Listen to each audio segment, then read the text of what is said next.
Alhamdulillah, wassalatu wassalamu ala rasulillah. Falënderimet I përkasimit me Allahut madhëruar, paqja Allah dhe bekimet e tij, qofshin profetin ton Muhammed alayhis salam. Allahu madhëruar thot në Kur'anin famlart, "Faman ya'mal mithqala dharratin khayran yara, wa man ya'mal mithqala dharratin sharran yara." Dhe kush punon, është përkthyer sa një grimc, punë të mirë, do ta shikojë atë. Dhe kush punon një punë të keqe sa një grimc, do ta shikojë atë. Prandaj subhanallahu njeriu në jetën e tij, për muslimani I vërtet, I sinqert, ai që ka besim të sinqert tek Allahu I madhëruar, e merr jetën e tij shumë seriozisht. Për çdo punë do llogaritesh. Llogaritja nuk është tek njeriu. Pra unë tek njeriu, ne tek njerëz, ose ke njeri tjetër. Llogarinë e kemi me kë? Me Allahun më thënë. Me atë që di çfarë kanë zemrat tonë. Çfarë veprojnë ne, çfarë flasin, çfarë mendojnë, çfarë ndjejnë. Gjithashtu ka ardhur që njeriu nuk llogarit me atë që mendon, që I vjen shkarkasi, atë që ndjen, që u thën ndjenjë e keqe, por që vetë që nuk qëndron në zemër, por largohet dhe ti e përzën. Pra, lufton me veten tënde dhe nuk e pranon që kjo ndjenjë e keqe, ky mendim I keq qëndrojë tek shpirti, tek zemra jote. Porse tek vetja jote. Porse ti e largon atë. Dhe në raste të tjera, muslimani shumë I kujdesshëm. Flet, kur vepron, se bëj pa drejtësi as kujt, as tjerë, as vetes. Mos lëndoj askënd me gjuhën e tij. Mos flasë pa vërtetë, gënjeshtër. Mos flasë fjalë të mira. Mos shpifi ndaj askujt. Mos përgoju askënd. Dhe flasë vetë të mirë. Dhe punoj vetë të mirë. Sepse ai e di se një ditë do llogaritet për atë që vepron. Do merret hisab. Do peshohet ai puna e tij. Do merresh llogari nga një. Vetëm në rastin kur Allahu të mëshiron. Por se origjina është që punët tona shkruhen dhe do pyetemi për çdo punë që veprojmë. Mëshiruari është ai I cili ka një llogaritë të lehtë. Llogaritja e lehtë ka për qëllim që nuk pyetet për çdo gjë që veprojë, në mëshira e Allahut. Se po Allahu të fillojë të llogarisë ti për çdo punë, pra të pyesi, u shkatron. Por ne nga ana jonë nuk duhet të flejmë mendjen dhe të mbështetim tek mëshira e Allahut dhe themi ha se kemi llogaritë lehtë. Sa askush s'e ka llogarinë e lehtë. Ajo lutet, ajo kërkohet. Lutet nga Allahu I madhëruar, duke marrë shkaq. Dhe jo themi, hajse unë kam inshallah sikur llogarinë e lehtë. Jo. Ne do të friksohemi. Dhe të madhemi, ti jemi kujdesshëm. Shkoj ke halali, largoni nga haram. Mos lëndosësh askënd me gjuhën tënde, me dorën tënde. El muslim men salima al muslimuna min yadihi wa lisan. Muslimani vërtet është ai I cili muslimanët e tjerë janë të sigurt nga goja dhe dora e tij, nga dora dhe goja e tij. Nga gjuha dhe dora e tij. Pra janë të sigurt, nuk friksohen se po I shan ai. Shumë ti jeni në një mezhlis të bim. Kur sa një ke mezhlisi, unë që ka kyt. Kush e di të më hedhë një fjallë, do të cizë, do më ofendojnë, do të talë, ose hej njerës që zjatë si dorë, qofë me shaka, qofë pa shaka. Muslimani jo. Muslimani ruhet që goja ti, dora ti, mos të lëndoj askënd. Kur profeti alayhis salam I tha sahabë, subhanallah, histori shumë e lezetshme dhe prekse, shumë e bukur. Dhe I ka marrë të kujt thot, pa drejtësi, me dorën time, me gojën time. I tha, ja sahabi po mu. Që kam?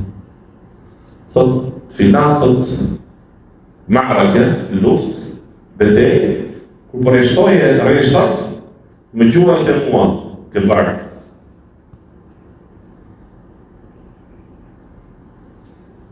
Ishtë diçka në dorë dhe me gjuajt. Hajde me rehat, erdhe sahabi.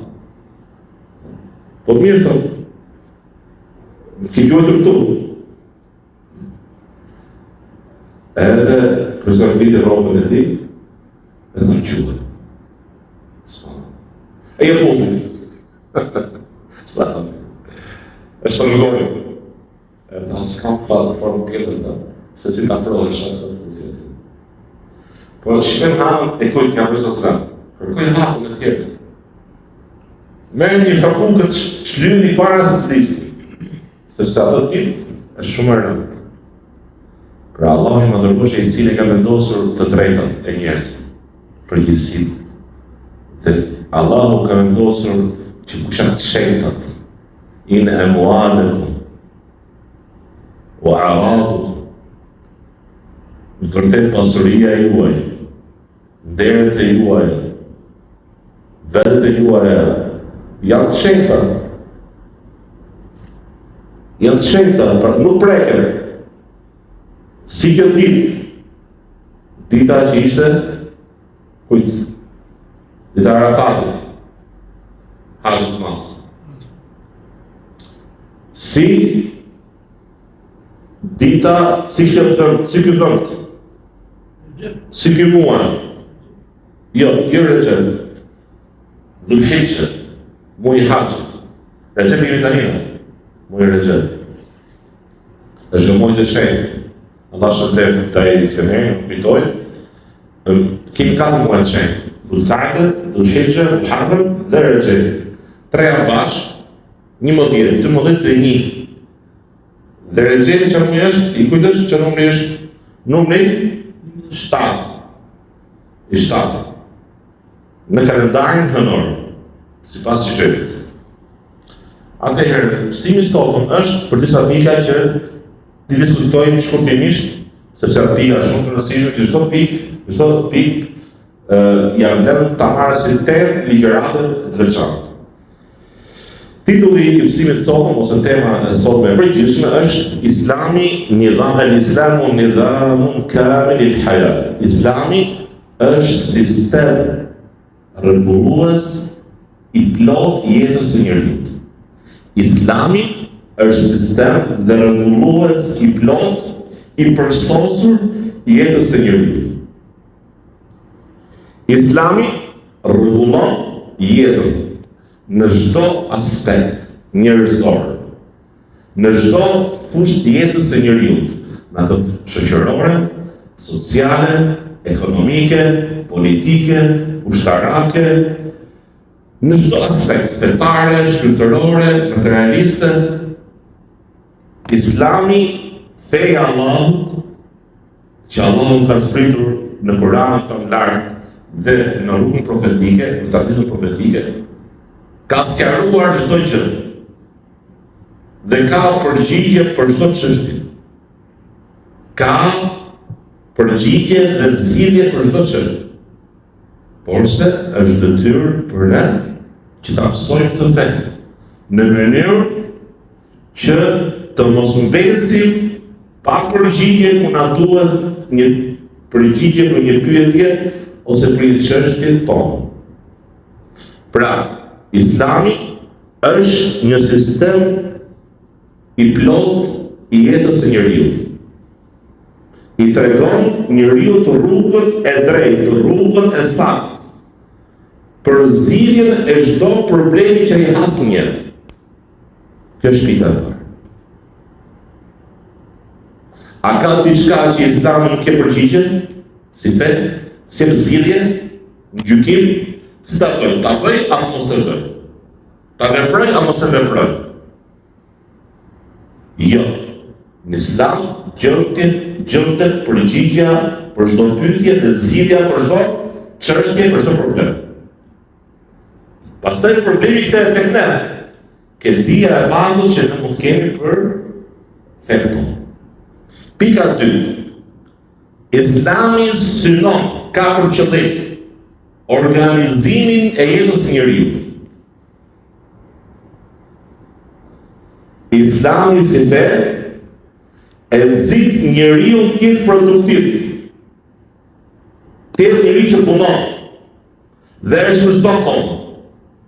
Islami e urren dhe nëshmon dembelizmin. Islami e urren dhe nëshmon t'i lutësh të tjerëve. Islami e lavdëron atë i cili furnizohet me dorën e tij, me djersën e ballit të tij. Islami e lavdëron atë i cili punon për familjen e tij dhe shkon tek halali.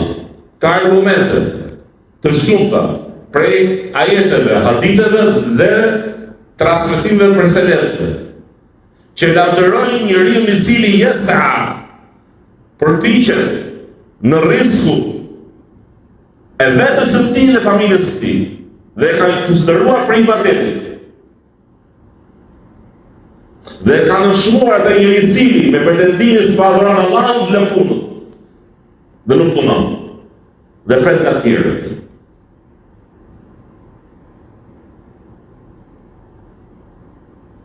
Islami urdhëron dhe nxit në organizimin e jetës, duke shfrytzuar kohën. Islami si sistem jetë që thon pikën e parë, synon gjithashtu në të pikën e dytë, i mëson njeriu se si ai ta rregullojë kohën e tij, ta shfrytëzojë në mënyrë më të mirë. Njeriu do pyetet për shfrytëzimin e kohës së tij. Dhe Islami si sistem e udhëzon njeriu dhe i tregon atij si ta shfrytëzosh kohën në mënyrë më të mirë.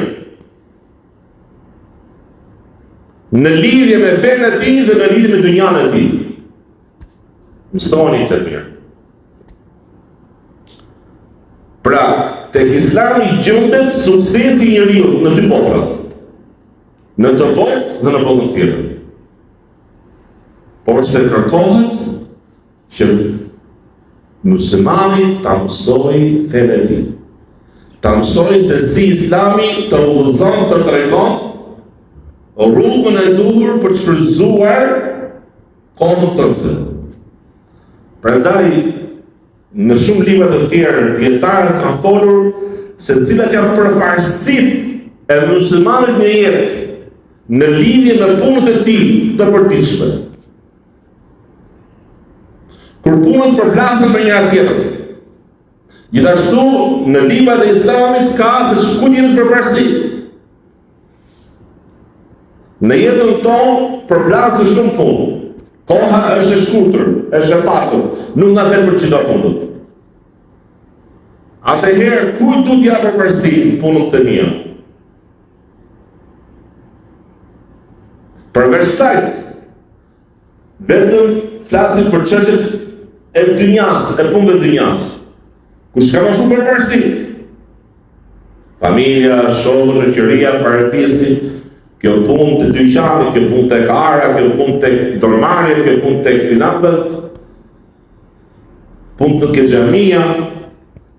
Duhet muslimani gjithmonë të përpiqet të mësojë dhe të konsultohet dhe të mësojnë se cilat janë përparësitë, për prioritetet e punëve në jetën e tij, në ditën e tij të përditshme. Në jetën e tij të përditshme. E treta, Islami është akide, besim, njësim të Allahut më dhëruar, para se të jetë gjykime dhe dispozita. Profeti sallallahu alaihi wasallam kur ishte në Mekë, sa vite urdhëroi vetëm tauhid, pa urdhëruar dispozita, halal haram. Sa vite? Sa? 13 vite që ndroi në Mekë fillim dhe i thiri i dhujtarët e Mekës në besim, në tauhid, në njëshmërinë e Allahut më dhëruar. dhe u përqendrua vetëm te kjo çështje. Pasi besimi u ngulit fort në zemrat e tyre, erdhi më pas me ligjet dhe dispozitat halal dhe haram. Por se Islami si fe përqendrohet pikë parë i përparsi kujt? Besimit, tauhidit, njohjes së Allahut, njohjes fesë të tij, adhurimeve, se si adhurohet Allahu i madhëruar. Me 3 lloje të adhurimeve, 3 lloje të tauhidit. Pra, 3 llojet e njëshmërisë së Allahut, që është tauhidi uluhie, njësimi i Allahut në adhurimin ndaj tij me veprat tona, me punën tona të mira. Tauhidi rububie, njëshmëria e Allahut, njësimi i tij tek veprat e tij, tek punët e tij, tek krijimi i tij. Krijimi ta ka vetëm Allahu, sulmimi ta ka vetëm Allahu, zotërimi ta ka vetëm Allahu, ai që jep jetë është vetëm Allahu, ai që jep vdekje është vetëm Allahu, ai i cili bën bimë të mbi nga toka është vetëm Allahu, ai që zbret shiellin është vetëm Allahu. Këto punë të kujt janë? Kënuzit dhe thonit dhe dikujt? Jo. Janë të krijuesit. Dhe ne themi këto punë i kanë dorë vetëm Allahu. Kush e di në fshet? E di të pejgamber? Jo, vetëm se Allahu më mëson atë. Ky është besim. Adhurohen profetët? Jo. Adhurohen engjëjt? Jo. Adhurohen njerëz të mirë? Jo. A kërkojmë ne kevaret e tyre ndërmjetësim tek Allahu? Jo. Kur janë gjallë, po. Shkojmë tek një person që mendojmë se është devotshëm, e themi lut Allahun për mua, për një lutje. Dhe kjo prapë është e papëlqyeshme. Po lejohet. Shkosh tek një që mendon ti se është devotshëm dhe i thua kam një hall, lut Allahun për të hallin tim. Kjo lejohet. Por se ndalohet që ne të lusim të vdekurit, të themi atyre lute Allahun për mua. Kjo është dyshimi më, si thosh, i rrezikshëm. Me hile. Thotë s'po lusa të vetë. Unë po shkoj tek ai kevare për i të lut Allahun për mua, sa i gjon mua. Dhe jam mendimi që i gjon i vdekurit. E lënë të argumente të përgjithshme. Dhe kjo është gabim. Dhe kjo çon në shirkun e madh. Të çon në shirkun e madh. Kjo çështje, pra në idhëtarinë e madhe. Ti vesh Allahu të barabartë. Pra, pejgamberi selam rrëzoi çdo lloj idhëtarie kur ishte në Mekë 13 vite. Dhe feja jo është fillimisht akide, pastaj dispozita. S'ka kuptim dispozita pa akide. Pse më i përmbahesh të dispozitave? Pse më i krye detyrë? Pse më i ndalesh pra po ndal vetën tënde nga haramet dhe po i bën detyra dhe po i përmbahesh halalit? Sepse Allahu ka urdhëruar. A ti takon akide? Kujt takon ligjvënia? Të vej ligje. Kujt? Vetëm Allahu më thurur. Ai bën halalin, halal dhe haram. A ka dikush që ka të drejtën të bëj, pra t'i bëj njeriu të drejtën, pra të ketë të drejtën për t'i vendosur njeriu halal dhe haram? Askush. Askush. Përveç kujt? Krijuesi që e krijoi. E katërta, Islami thërret në dije dhe nxit në zhvillimin shkencor të dobishëm. Pra Islami nuk thret vetëm në dijen e lidhjes njeriut me Allahun, krijuesin e tij, pra dijen fetare, ose dijen e adhurimeve më mirë, ta shpreh, ose dijen e shariatit. Thret në çdo dije tjetër që është e dobishme, që është dobimi i njeriut, në çdo fush, në çdo aspekt. Pra të dijes shkencor, qoftë në lidhje me shkencën në fushën, për shembull, në dijen e yjeve, në dijen çfarë përmban toka, pra lidhje me tokën, lidhje me, për shembull, me dijen që ka lidhje me njeriu, me anatominë e njeriu. Kush ka qenë më të përparuar të zhvilluar në këtë dije në mesjet? Ka qenë muslimanët. Dhe kona Abbasitëve të Muni, muslimanët ishin të përparuar në dije, në zhvillimin e shkencës. Dhe Islami nxit në çdo dije të dobishme dhe ndalon nga çdo dije që është e padobishme dhe e dëmshme.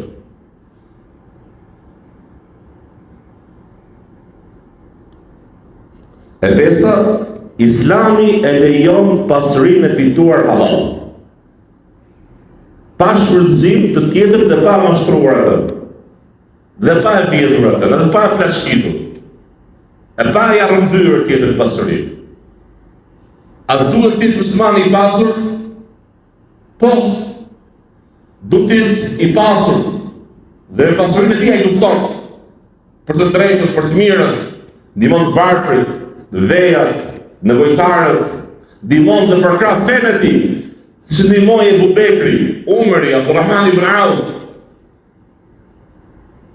Ai ka për qëllim të mbledhë pasurinë për këto qëllime. Jo i qëllim i ngushtë, i ullët, thjesht për të grumbulluar pasurinë, e ta numëroj atë, dhe për të thënë dhe për të mburur këtë tjera që më kam. Jo. Allah i madhëruar dhe i dërguar e tij janë të kënaqur me besimtarin e devotshëm që ka frikë Allahut dhe i thjesht dhe është i pasur. Dhe shpenzon pasurinë e tij për hir të Allahut në rrugë të hajrit. Është më i lavdëruar ai i cili është i pasur dhe i devotshëm, se ai i cili është i varfër dhe i devotshëm. Dhe kjo është për mirësisë së Allahut që jemi çdo kujt. U akuma të varfrit tek profesora më thonë, ne kaluam pasurit, e dini aty mëse. Duke thënë sa ta ka shpenzime. Ta mirë, ta po ju mësoj diçka. Çfarë? Po ju mësoj juve një punë që të arrini galat e tyre, bëni dhikr 33 herë, subhanallah, 33 herë, alhamdulillah, Allahu akbar. Mirë, u gëzuan. U pas mësuar se në pasur dhe mësuan se dhja nuk mbahet për një grupë, në fetë tonë. Kur që të sonë, dhe e praktikon. Mirësi Allahu. E mësuan, dhe ata. Ate e këtë të zemë, për të thotë për sësërëm, kjo është mirësi Allahu, që e kujtoj. Por së një të kohë, ke pasurin për ata është llogaritje të gjykimit. Si e fitoj, si e shpenzoj, si uson me pasurin e tij. Kurse i varfri, nga kjo është, nga një përgjësi është, pra nuk e ka ngarkuar, është i liruar nga kjo përgjësi, jo si i pasuri.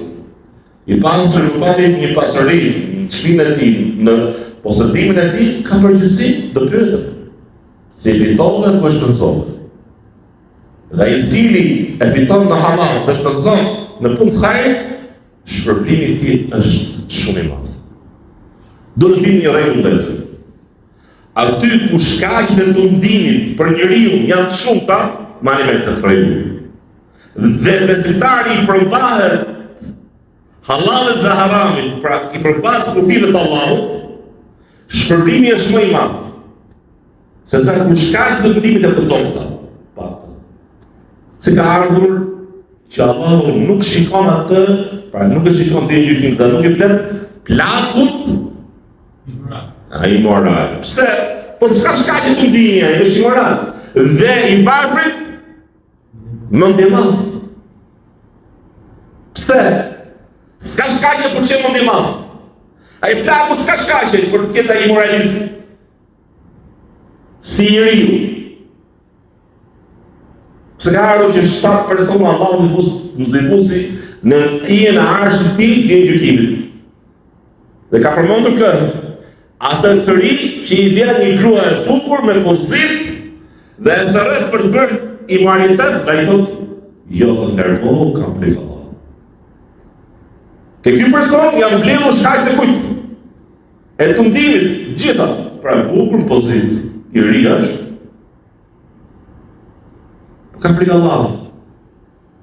Dhe i pasuri, që ka shumë pasuri, dhe është i thjesht, modest, përullur, dhe ndihmon sa të ketë besimtarë, njerëzit në përgjithësi, i ndihmon për hir të Allahut, shpërblimi që shumë i madh. Dhe Islami e nxit besimtarin të jetë i pasur dhe të shpenzojë të pasurinë për kull? Për hajër, po jo në kurrizë pra mbledhje pasurisë dhe përpjekja për të shtuar pasurinë mos jetë në kurrizë të detyrave që Allahu ka bërë detyrë ndaj teje, ndaj fesë tënde, duke neglizhuar fenë tënde, duke qenë shkujdesur ndaj fesë, duke shfrytzuar kohën më tepër tek mbledhja e pasurisë me qëllimin se të shpenzojë të Allahu dhe ti realitet me veprat e tua je neglizhant dhe shkujdesur ndaj kujt? Ndaj asaj që Allah ka urdhëruar ty si individ i erë. Prandaj, duke qenë që i pasuri për muslimanëve e jep pasurinë e tij në rrugë të hajrit, e përkrah fenë e tij me pasurinë e tij, e ndihmon fenë Allahut azza wa jall me pasurinë e tij. Kështu realizohet drejtësia shoqërore në umetin e bashkim islame, në umetin musliman. Ky umet i cili mbështetet, pra kjo bashkësi islame, e cila mbështetet, pra dhe përfiton dhe i merr ligjet nga kush? Rregullat nga Allahu i Madhëruar, nga Zoti i tij, nga krijuesi i tij.